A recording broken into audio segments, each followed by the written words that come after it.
মদিনার আকাশে রমজানের আনন্দ ছড়িয়ে পড়ল।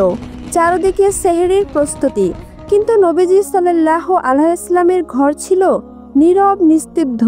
নবীজি সাল্লাল্লাহু আলাইহি ওয়াসাল্লাম সারা রাত ইবাদত করার পর রোজা রাখবেন, তাই সেহরি খাবার জন্য এগিয়ে গেলেন, কিন্তু দেখলেন ঘরে এক ফোঁটা পানি ছাড়া আর কোনো খাবার নেই। তিনি একটু পানি পান করলেন এবং আল্লাহর কাছে দোয়া করে বললেন, হে আল্লাহ, তোমার সন্তুষ্টির জন্যই আমি এই রোজা রাখছি। তুমি যদি আমাদেরকে অভাব দাও সেটাও তোমার রহমত। এই দোয়া শেষ হবার সাথে সাথেই মসজিদে নববী থেকে ফজরের সুমধুর আজানের সুর ভেসে আসছে, যেন সমগ্র মদিনাকে ইবাদতের জন্য জাগিয়ে তুলছে। ঠিক সেই সময় হযরত জিবরাইল আলাইহিস সালাম নবীজির নিকটে উপস্থিত হলেন। তখন জিবরাইল আলাইহিস সালামের হাতে ছিল একটি বেহেশতি ফল।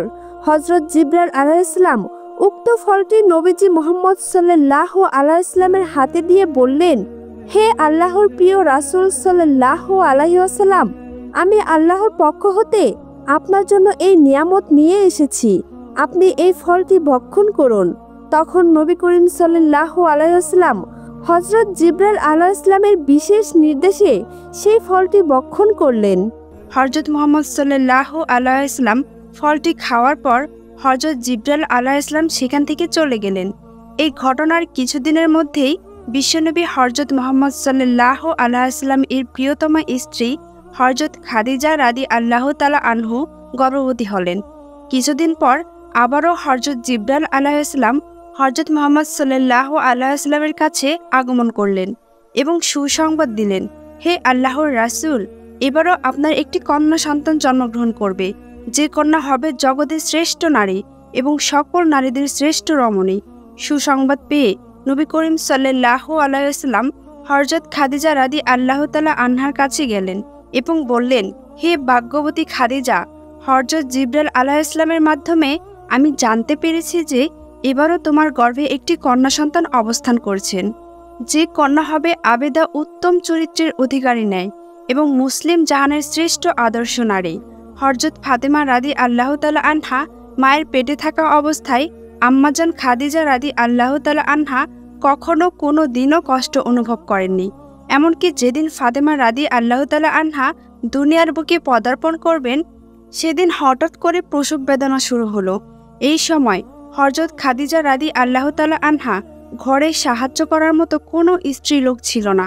হযরত খাদিজা রাদিয়াল্লাহু তাআলা আনহা সম্পূর্ণ একাকী ছিলেন। অতঃপর হযরত খাদিজা রাদিয়াল্লাহু তাআলা আনহা একজন দাসীকে তার আত্মীয় স্বজনদের নিকট পাঠালেন, যাতে তারা উপস্থিত হয়ে তাকে সাহায্য করতে পারেন। দাসী যখন তাদের কাছে গিয়ে বলল, তখন আত্মীয় স্বজন আসন্ন বিপদের কথা জেনেও কোনো সহযোগিতার হাত প্রসারিত করলেন না।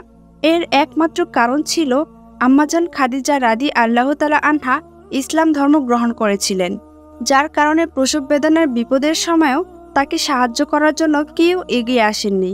তারা খাদিজা রাদিয়াল্লাহু তাআলা আনহা পীড়িত বাদীকে বলে দিল, আরব জাহানের অনেক ধনাঢ্যবান এবং শিক্ষিত যুবক খাদিজাকে বিবাহের জন্য আশাবাদী ছিল, কিন্তু খাদিজার সকল যুবকদের প্রস্তাব প্রত্যাখ্যান করে শেষ পর্যন্ত একজন অশিক্ষিত নিঃস্ব দরিদ্র যুবক মুহাম্মদকে স্বামী হিসেবে গ্রহণ করেছে। সে এই কাজের মাধ্যমে আমাদের বংশের মুখে চোরকানি মেখে দিয়েছে। এছাড়াও অশিক্ষিত যুবক মুহাম্মদের নতুন ধর্ম গ্রহণ করে পুনরায় আমাদেরকে অপমানিত করেছেন। এমতো অবস্থায় তার সঙ্গে আমাদের কোনো সম্পর্ক রাখতে আমরা পারি না। অতঃপর দাসী হযরত খাদিজা রাদিয়াল্লাহু তাআলা আনহার কাছে ফিরে এসে সব কিছু খুলে বললেন। তখন হযরত খাদিজা রাদিয়াল্লাহু তাআলা আনহা মনে মনে ভাবলেন যে এই বিপদের সময় একমাত্র আল্লাহ তাআলাই সাহায্য করতে পারেন, এছাড়া আর কোনো সাহায্যকারী নেই।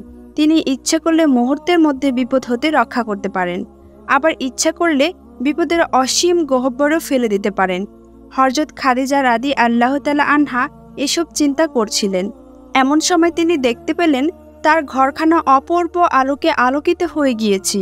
ভালো করে তাকাতে তিনি দেখতে পেলেন 4 জন জ্যোতি ন্যায় রমণী দাঁড়িয়ে আছেন। তিনি তাদেরকে দেখে অবাক হয়ে গেলেন। কিছুক্ষণ পরে তিনি তাদের দিকে তাকিয়ে আতঙ্কিত অবস্থায় জিজ্ঞেস করলেন, আপনারা কারা? কিসের জন্য এখানে এসেছেন? তখন তাদের মধ্যে একজন অভয় দিয়ে বললেন, মা, আপনার কোনো ভয় নেই। আপনি যে আল্লাহ তাআলাকে স্মরণ করেছিলেন, আমরা তারই নিকটে আপনাকে সাহায্য করতে এসেছি। আমার নাম হলো হাওয়া। এরপর দ্বিতীয় রমণী পরিচয় দিয়ে বললেন, আমিও আপনার খেদমতের জন্যই এসেছি। আমি মিশরের বাদশাহ ফিরআউনের স্ত্রী আছিয়া। আরেকজন বললেন, আমি হলাম হযরত ঈসা আলাইহিসসালামের আম্মাজান মারিয়া বিনতে ইমরান। সবার শেষে চতুর্থ রমণী বললেন, আমি হলাম হযরত মুসা আলাইহিসসালাম এর ভগ্নী কুলসুম। আমরা সবাই আল্লাহ তাআলার নির্দেশে আপনার সাহায্য করতে এসেছি। হযরত খাদিজা রাদিয়াল্লাহু তাআলা আনহা প্রসব বেদনার কঠিন বিপদের সময় তাদের কাছে পেয়ে অত্যাধিক খুশি হলেন। অতঃপর নবুয়তের ৫ম বছর বিশ্বের জমাদিউল উখরা শুক্রবার ভোরে আরব ভূখণ্ড আলোকিত করে হযরত মুহাম্মদ সাল্লাল্লাহু আলাইহি ওয়াসাল্লামের পবিত্র ঘরে হযরত ফাতেমা রাদিয়াল্লাহু তাআলা আনহা ভূমিষ্ঠ হলেন। তার মন ফুলানো একটি সুন্দর ফুটফুটে পবিত্র চেহারার বাচ্চা দেখে মনে হয়েছিল চির শান্তি নয়, বেহেশতের এক অপূর্ব জ্যোতি নিয়ে। সকলকে খুশি করতে যেন তিনি এই ধরাতে নেমে এসেছেন। শিশুকন্যার আগমনে খাদিজা রাদিয়াল্লাহু তাআলা আনহা ঘরটি আরও উজ্জ্বল হয়ে উঠল। আল্লাহর প্রেরিত স্বর্গীয় রমণীদের পরিচর্যায় এবং তাদের হাতের উপরে যে পণ্যগতি শিশু পৃথিবীতে আগমন করেছেন, তার তুলনা দুনিয়ার আর কি হতে পারে। কন্যা জন্মের সংবাদ পেয়ে হুজুর সাল্লাল্লাহু আলাইহি ওয়াসাল্লাম খুশি হলেন। পরম সুন্দরী কন্যার নাম রাখলেন ফাতেমা। ফাতেমা রাদিয়াল্লাহু তাআলা আনহা। আরও কয়েকটি গুণবাচক নাম ছিল, যার মধ্যে একটি ছিলেন জোহরা। জোহরা অর্থ ফুলের কলি। বাস্তবিকভাবে তিনি একটি সুন্দর ফুলের কলির মতো রূপবতী ছিলেন। হুজুর মুহাম্মদ সাল্লাল্লাহু আলাইহি ওয়াসাল্লামের পূর্বে কন্যার গুণাবলী সম্বন্ধে জিবরাইল আলাইহিস সালামের নিকট সবকিছু অবগত হয়েছিল, তাই তিনি কন্যাকে পেয়ে খুব খুশি হয়েছিলেন। নবীর কন্যা হযরত ফাতেমা রাদিয়াল্লাহু তাআলা আনহা ছিলেন ছোটবেলা থেকে অত্যন্ত ধীরস্থির ও গম্ভীর প্রকৃতির। বাল্য বয়সে সাধারণ মেয়েরা খেলাধুলা এবং দৌড়ঝাঁপ করে থাকে, কিন্তু হযরত ফাতেমা রাদিয়াল্লাহু তাআলা আনহা ছিলেন তার সম্পূর্ণ বিপরীত। তিনি বাজে কোনো মেয়েদের সাথে মিশতেন না। শিশু বয়স ও বাল্য বয়সেই তিনি ছিলেন নির্জন প্রকৃতি। তিনি একাকী ও নির্জনতা বেশ পছন্দ করতেন। তাকে কোনো দিনও কোনো সময় তার সমবয়সীদের সাথে একত্রে খেলাধুলা এবং দৌড়াদৌড়ি করতে দেখা যায়নি। শিশু বয়সে তিনি তার মাতার পাশাপাশি থাকতে বেশ ভালোবাসতেন। একবার হযরত খাদিজা রাদিয়াল্লাহু তাআলা আনহা যখন হযরত ফাতেমা রাদিয়াল্লাহু তাআলা আনহাকে নানা বিষয়ে বোঝাচ্ছিলেন, এমন সময় হযরত ফাতেমা রাদিয়াল্লাহু তাআলা আনহা তার মায়ের কাছে প্রশ্ন করলেন, আম্মাজান, আল্লাহর নানা বিষয়ের কুদরত আমরা দেখতে পাই, আল্লাহ কি নিজে আমাদের সাথে দেখা দিতে পারেন না? হযরত খাদিজা রাদিয়াল্লাহু তাআলা আনহা হযরত ফাতেমা রাদিয়াল্লাহু তাআলা আনহাকে এমন প্রশ্ন করতে দেখে চমকে উঠলেন। তিনি তার প্রশ্নের উত্তর দিলেন, হে ফাতেমা, আমরা দুনিয়ায় তাকে দেখতে পারবো না, কারণ আমাদের চামড়ার চোখ দিয়ে আল্লাহকে দেখা সম্ভব নয়। কিন্তু দুনিয়ার বুকে যদি কেউ আমরা আল্লাহর ইবাদত বন্দেগী করি এবং তার সন্তুষ্টি লাভ করতে পারি, তবে তার দেখা পাবো কিয়ামত দিবসে। এমনইভাবে হযরত ফাতেমা রাদিয়াল্লাহু তাআলা আনহা দিনে দিনে আল্লাহর প্রতি দারুণ আস্থাশীল হয়ে উঠলেন। আল্লাহর প্রেম, সত্যবাদিতা, নম্র বিনয়ী সদাচার, পর উপকারিতা ইত্যাদি গুণ তার মধ্যে সৃষ্টি হয়েছিল। হযরত ফাতেমা রাদিয়াল্লাহু তাআলা আনহা ছোটকাল থেকেই সর্বশ্রেষ্ঠ মহামানব হযরত মুহাম্মদ সাল্লাল্লাহু আলাইহি ওয়াসাল্লামের আদর্শ গ্রহণ করেছিলেন। ফলে হযরত মুহাম্মদ সাল্লাল্লাহু আলাইহি ওয়াসাল্লামের প্রতিটি গুণের সমাহার ঘটেছিল হযরত ফাতেমা রাদিয়াল্লাহু তাআলা আনহার মধ্যে। হযরত ফাতেমা রাদিয়াল্লাহু তাআলা আনহা ছোটকাল থেকে হযরত মুহাম্মদ সাল্লাল্লাহু আলাইহি ওয়াসাল্লামকে অত্যন্ত ভালোবাসতেন। এভাবেই হযরত ফাতেমা রাদিয়াল্লাহু তাআলা আনহা দেখতে দেখতে বড় হয়ে গেলেন। একদিন রাসূল সাল্লাল্লাহু আলাইহি ওয়াসাল্লাম কোনো এক স্থান হতে বাড়ির দিকে যাচ্ছিলেন। এমন সময় হঠাৎ ক্ষুধাদ্রোহী পুরুষ তার রাস্তা অবরোধ করে দাঁড়ালো। শুধু পথ রোধ করে দাঁড়ালো তাই নয়, বরং সেও হযরত মুহাম্মদ সাল্লাল্লাহু আলাইহি ওয়াসাল্লামকে নানাভাবে অকথ্য ভাষায় গালিগালাজ করতে লাগলো। এমনকি সেও রাসূল সাল্লাল্লাহু আলাইহি ওয়াসাল্লাম এর মাথায় কতগুলো ধুলোবালো নিক্ষেপ করলো। কিন্তু মানবতার মহান শিক্ষক, দয়ার আধার কোনো কিছুই না বলে চুপচাপ দাঁড়িয়ে রইলেন। ইতিমধ্যে হযরত ফাতেমা রাদিয়াল্লাহু তাআলা আনহা সেখানে উপস্থিত হয়ে এমন অমানবিক দৃশ্য দেখে তিনি স্থির থাকতে পারলেন না। বরং তিনি পিতার মাথার ধুলো ঝাড়তে ঝাড়তে ক্ষুধাদ্রোহী পুরুষকে লক্ষ্য করে বললেন, তোমরা কি মানুষ নাকি অমানুষ? তোমাদের মধ্যে মানবতার লেশ মাত্র নেই। আমার পিতা তোমাদের কি ক্ষতি করেছে যে তোমরা তার সাথে এমন অমানবিক অত্যাচার করছো? যোগ্য পিতার আদর্শবান মেয়ে হযরত ফাতেমা রাদি আল্লাহ তাআলা আনহা তিরস্কারে ক্ষুধাদ্রোহী পুরুষ জবাব দিতে না পেরে কোনো কিছু না বলে লজ্জিত হয়ে সেখান থেকে চলে গেল। অনুরূপভাবে আরেকদিনের ঘটনা, রাসূল সাল্লাল্লাহু আলাইহি ওয়াসাল্লাম কাবার সামনে নামাজরত অবস্থায় ছিলেন। এমন সময় ক্ষুধাদ্রোহী পুরুষরা অদূরে দণ্ডায়মান হয়ে হযরত মুহাম্মদ সাল্লাল্লাহু আলাইহি ওয়াসাল্লামকে নানা ভাষায় অকথ্যভাবে গালিগালাজ করছিল। রাসূল সাল্লাল্লাহু আলাইহি ওয়াসাল্লাম যখন নামাজরত অবস্থায় সিজদায় গেলেন, এমন সময় ক্ষুধাদ্রোহী পুরুষরা একটা উটের নাড়িভুড়ি এনে মাথার উপর চাপিয়ে দিল। মুহূর্তের মধ্যে তার পরিধেয় কাপড় চোপড় নষ্ট হয়ে গেল। নাড়িভুড়ির চাপে কোনোভাবে রাসূল সাল্লাল্লাহু আলাইহি ওয়াসাল্লাম মাথা তুলতে পারছিলেন না। বিশ্বনবী হযরত মুহাম্মদ সাল্লাল্লাহু আলাইহি ওয়াসাল্লাম এমন দৃশ্য দেখে কুরাইশরা অট্টহাসিতে ভেঙে পড়ল। হযরত ফাতিমা রাদি আল্লাহ তাআলা আনহা খবর পেয়ে সেখানে উপস্থিত হলেন এবং পিতার এরূপ অবস্থা দেখে নিজেকে স্থির রাখতে পারলেন না। তিনি তৎক্ষণাৎ চোখের পানি মুছতে মুছতে বিশ্বনবী হযরত মুহাম্মদ সাল্লাল্লাহু আলাইহি ওয়াসাল্লামের মাথার উপর থেকে নাড়িভুড়িগুলো সরিয়ে ফেলে দিলেন। নাড়িভুড়ি ফেলে দিয়ে মনের চাপা ক্ষোভ দূর করতে পারলেন না, বরং পিতার পাশে দণ্ডায়মান হয়ে কঠোর ভাষায় তাদেরকে তিরস্কার করতে লাগলেন। হযরত ফাতিমা রাদি আল্লাহ তাআলা আনহা তিরস্কারমূলক কথা শুনে ক্ষুধাদ্রোহী কাফিররা লজ্জিত হয়ে সেখান থেকে চলে গেলেন। ঐতিহাসিক ইহুদিদের যুদ্ধের সময় কাফিররা পাথর মেরে বিশ্বনবী হযরত মুহাম্মদ সাল্লাল্লাহু আলাইহি ওয়াসাল্লামকে আহত করেন। এমনকি পাথরের আঘাতে তার পবিত্র দণ্ড মোবারক ভেঙে যায়।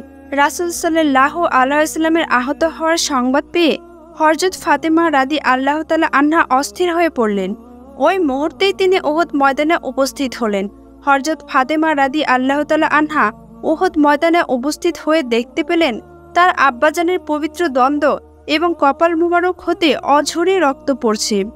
অজ্ঞান হয়ে তিনি মাটিতে পড়ে আছেন। এমন হৃদয়গ্রাহী দৃশ্য দেখে হযরত ফাতিমা রাদি আল্লাহ তাআলা আনহা বিশ্বনবী হযরত মুহাম্মদ সাল্লাল্লাহু আলাইহি ওয়াসাল্লামের পবিত্র মাথা মুবারক নিজের কোলের উপর তুলে নিলেন। তার দু চোখ থেকে ঝরঝর করে পানি পড়ে বক্ষস্থল প্লাবিত হয়ে গেল। ইসলামীর বীর সৈনিক হযরত আলী রাদি আল্লাহ তাআলা আনহু ঢালে করে পানি নিয়ে আসলেন। সে পানি ধারায় ফাতেমা রাদি আল্লাহ তাআলা আনহা তার আব্বাজানের ক্ষতস্থান ধৌত করে দিলেন। এমনইভাবে আরও বহু ঘটনা রয়েছে যে ফাতেমা রাদি আল্লাহ তাআলা আনহা তার জীবনের পিতামাতার বিপদ আপদ দেখলে নিজেকে সুস্থ রাখতে পারতেন না, যার কারণে নবী করিম সাল্লাল্লাহু আলাইহি ওয়াসাল্লাম তার এই কলিজার টুকরা মেয়েটিকে প্রচণ্ড মহব্বত করতেন। এমনকি রাসূল সাল্লাল্লাহু আলাইহি ওয়াসাল্লাম সাহাবীদের উদ্দেশ্যে বলতেন, আমার কলিজার টুকরা নয়নের মণি হযরত ফাতেমা হলো আমার দেহের অংশ বিশেষ। তাকে যে ব্যক্তি রাগান্বিত করলো, মনে রাখবে সে আমাকে কষ্ট দিয়ে আমার সাথে সম্পর্কের অবনতি ঘটালো। হযরত ফাতেমা রাদি আল্লাহ তাআলা আনহা বোনের বিবাহ হয়ে যাওয়ার পর পিতামাতার সংসারে একমাত্র ফাতেমা ছিলেন স্নেহ মমতার অধিকারিণী। পিতামাতা উভয়ই স্নেহ মমতা পেয়ে হযরত ফাতেমা রাদি আল্লাহ তাআলা আনহা আনন্দের জীবন কাটাতে লাগলেন। কিন্তু তার এই সুখ বেশিদিন স্থায়ী হলো না, কেননা হযরত খাদিজা রাদি আল্লাহ তাআলা আনহা বিভিন্ন রোগে শোকে অতিশয় দুর্বল হয়ে পড়লেন। একদিকে বার্ধক্য, অন্যদিকে বিভিন্ন ধরনের রোগ, যার কারণে আস্তে আস্তে হযরত খাদিজা রাদি আল্লাহ তাআলা আনহা শরীর দুর্বল হয়ে পড়লেন। হযরত খাদিজা রাদি আল্লাহ তাআলা আনহা রোগে আক্রান্ত হয়ে বিশ্বনবী হযরত মুহাম্মদ সাল্লাল্লাহু আলাইহি ওয়াসাল্লামের সেবা যত্ন করতে পারছেন না বলে সর্বদা দুঃখ করতেন এবং কান্না ভেজা কণ্ঠে আল্লাহর দরবারে বলতেন, হে আল্লাহ, আমি জীবনের শেষ প্রান্তে এসে উপস্থিত হয়েছি। আমার জীবনের জন্য কোনো মায়া নেই। আমার আফসোসের বিষয় হলো জীবনের শেষ মুহূর্তে বিশ্বনবী হযরত মুহাম্মদ সাল্লাল্লাহু আলাইহি ওয়াসাল্লামের চরণ সেবা হতে বঞ্চিত হলাম। আমার মতো হতভাগিনী নারী এই পৃথিবীতে আর একটিও খুঁজে পাওয়া যাবে না।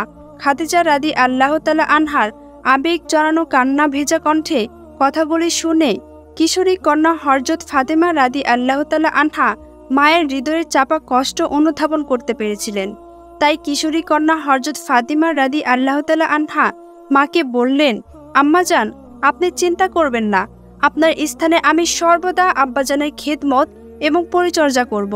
আমার জীবন থাকতে আব্বাজানের খেদমতের কোনো ত্রুটি হবে না। মৃত্যুর পথযাত্রী হযরত খাদিজা রাদিয়াল্লাহু তাআলা আনহা মেয়ের কথা শুনে খুবই আনন্দিত হলেন। হাসি মুখে মেয়েকে বললেন, হে ফাতেমা, তুমি আমার প্রাণের মা। এই পৃথিবী হতে আমি চলে যাওয়ার পর কোনো দুঃখ করবে না, বরং আমার মাগফিরাতের জন্য সর্বদা দোয়া করবে। তবে তোমার কাছে আমার শেষ অনুরোধ হলো, আমার মৃত্যুর পরে তোমার আব্বাজানের খেদমত এবং সেবা যত্নের ভার তুমি গ্রহণ করবে। মনে রেখো, তোমার আব্বার খেদমত এবং সেবা যত্ন করলে ইহকাল এবং পরকালে তোমার কল্যাণ হবে। আমি রহমান রহিম আল্লাহর কাছে দোয়া করি, আল্লাহ যেন তোমাকে তোমার পিতার খেদমত করার সুযোগ দান করেন এবং তার খেদমতের বিনিময়ে আল্লাহ তাআলা যেন তোমাকে সমস্ত মানবজাতির মধ্যে শ্রেষ্ঠত্বের আসন দান করেন। তোমার সুনাম সুখ্যাতি যেন পৃথিবীর বুকে চিরদিন অক্ষয় হয়ে থাকে। হযরত ফাতেমা রাদিয়াল্লাহু তাআলা আনহার বয়স তখন মাত্র 11 বছর। যখন তার মাতা হযরত খাদিজাতুল কুবরা রাদিয়াল্লাহু তাআলা আনহা ইন্তিকাল করেন, আম্মাজান খাদিজা রাদিয়াল্লাহু তাআলা আনহা বিদায়ের পর নবী করিম সাল্লাল্লাহু আলাইহি ওয়াসাল্লাম নিজেকে স্থির রাখতে পারলেন না। মনে হতো যেন রাসূল সাল্লাল্লাহু আলাইহি ওয়াসাল্লামের অন্তর ভেঙে চৌচির হয়ে গিয়েছে। এদিকে মাতৃহারা হযরত ফাতেমা রাদিয়াল্লাহু তাআলা আনহা দুঃখে কষ্টে একেবারে ভেঙে পড়লেন, কেননা খাদিজা রাদিয়াল্লাহু তাআলা আনহা তার এই মেয়েকে অন্তরের অন্তঃস্থল দিয়ে ভালোবাসতেন, আর ফাতেমা রাদিয়াল্লাহু তাআলা আনহা মাকে জীবন দিয়ে ভালোবাসতেন। একবার ফাতেমা রাদিয়াল্লাহু তাআলা আনহা মায়ের কথা মনে করে কান্না ভেজা কণ্ঠে নবী করিম সাল্লাল্লাহু আলাইহি ওয়াসাল্লামকে বললেন, আব্বাজান, আমার যখনই আম্মাজানের কথা মনে পড়ে তখনই আমার কিছুই ভালো লাগে না। আপনি হযরত জিবরাইল আলাইহিস সালামের নিকট জিজ্ঞেস করে দেখেন আমার আম্মাজান কেমন আছেন। মাতৃহারা হযরত ফাতেমা রাদিয়াল্লাহু তাআলা আনহার এমন কথা শুনে বিশ্বনবী হযরত মুহাম্মদ সাল্লাল্লাহু আলাইহি ওয়াসাল্লামের অন্তরে খুবই ব্যথা পেলেন। আদরের দুলালিকে আবেগ ভরা কণ্ঠে স্নেহের সুরে সান্ত্বনা দিয়ে বললেন, হে ফাতেমা, তোমার মায়ের মতো মা এই পৃথিবীতে কজন আছে? তুমি কি তা একবার ভেবে দেখেছো? আমার দৃঢ় বিশ্বাস, রহমানের রহিম আল্লাহ তাআলা বেহেশতের মধ্যে তোমার মাকে শান্তিতে রেখেছেন।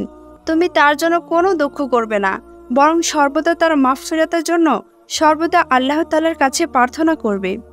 অতঃপর হযরত মুহাম্মদ সাল্লাল্লাহু আলাইহি ওয়াসাল্লাম মক্কা থেকে হিজরত করে মদিনায় আসেন।